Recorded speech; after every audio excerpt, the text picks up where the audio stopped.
بسم اللہ الرحمن الرحیم۔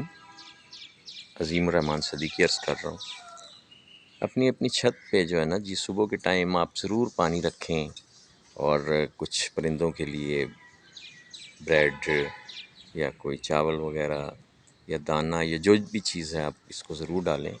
پرندے آپ کی چھت پہ آئیں گے اور وہ جناب یہ چیزیں کھائیں گے، اپنا پیٹ بھریں گے، اور اللہ تعالیٰ اس کا بہت صلہ دے گا۔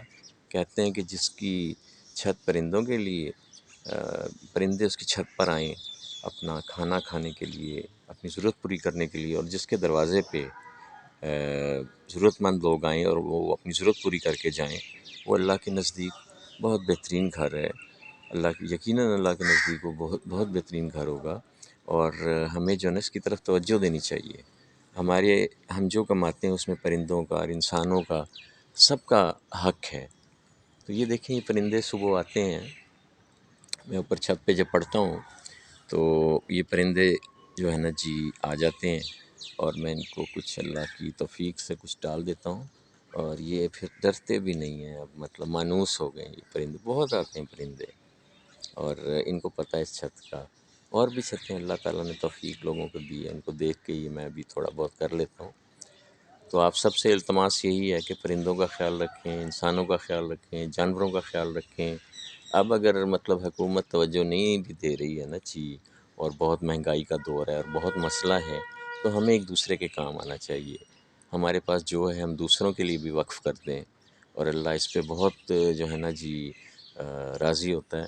چونکہ ایک حدیث مبارکہ میں پڑھ رہا تھا، اس میں کہا دو کام بہت بہترین ہے، ایک کسی لوگوں کو سلام کرنا اور دوسرا لوگوں کو کھانا کھلانا، بے شک آپ ان کو جانتے بھی نہ ہوں۔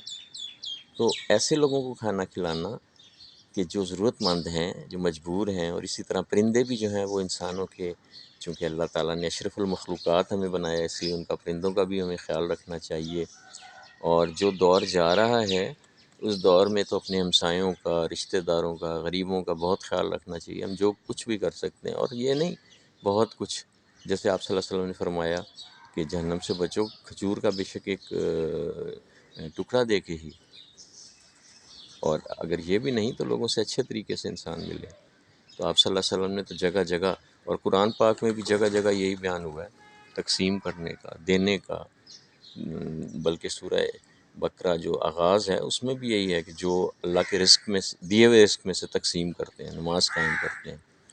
تو اللہ تعالیٰ ہمیں توفیق دے کہ ہم سب کا خیال رکھیں، پرندوں کا، جانوروں کا، انسانوں کا، بغض اور تعصب نہ رکھیں، اور اللہ تعالیٰ ہمیں عمل کی توفیق دے۔ باقی حکومت کے بارے میں جو ہے نا جی، حکومتیں تو بساط بچھانے میں، سیاست گری میں، اور جناب جوڑ توڑ میں لگی ہوئی ہیں، اور پاکستان کا 75 سال میں ہندوستان دنیا کی 5ویں بڑی معیشت بن گیا ہے، اور ہم کشکول لے کے جو ہے نا مارے مارے پھر رہے ہیں کہ ہمیں کچھ دے دو، ہمیں کچھ دے دو، اور اپنا مذاق پوری دنیا میں ہم جو ہے نا اڑا رہے ہیں۔ ہمارے جو ہے نا جی پی ایم صاحب دیکھ لیں، ہر جگہ ہمیں دے دیں، ہمیں جناب ہم محنت کریں گے، یہ ہم مسلمان ہیں، یہ کوئی غیرت ہے ہماری؟ علامہ اقبال نے طائر لاہوتی اس رزق سے موت اچھی، جس رزق سے آتی ہو پرواز میں کوتاہی۔ تو ہم تو جو ہے نا علامہ اقبال کو بھی بھلا دیا۔ بہرحال بحیثیت انسان ہمیں سب کا خیال رکھنا چاہیے۔ اپنی چھتوں میں آج سے ہی آپ جناب پانی کے لیے کوئی برتن رکھ دیں، پانی کے لیے آپ کوئی برتن رکھ دیں، اور جناب صبح کے ٹائم، شام کے ٹائم جو چیزیں آپ کی کھانے کی بچ گئیں وہ چھت پہ رکھ دیں، اور اچھی چیزیں جو آپ کھاتے ہیں اس میں دوسرے لوگوں کو بھی حصہ دار بنائیں۔ اور اگر ہم یہ سوچ لیں کہ ہم نے جناب اپنی آمدن کے مطابق لوگوں کی بھی مدد کرنی ہے، تو اللہ تعالیٰ تو 70 گنا واپس کرتے ہیں۔ عظیم چینل سے عظیم الرحمن صدیقی عرض کر رہا ہوں، میرے لیے بھی دعا کریں، اللہ تعالیٰ بہتری کرے سب کے لیے، اور میں سب کے لیے دعا گو ہوں۔ اللہ حافظ۔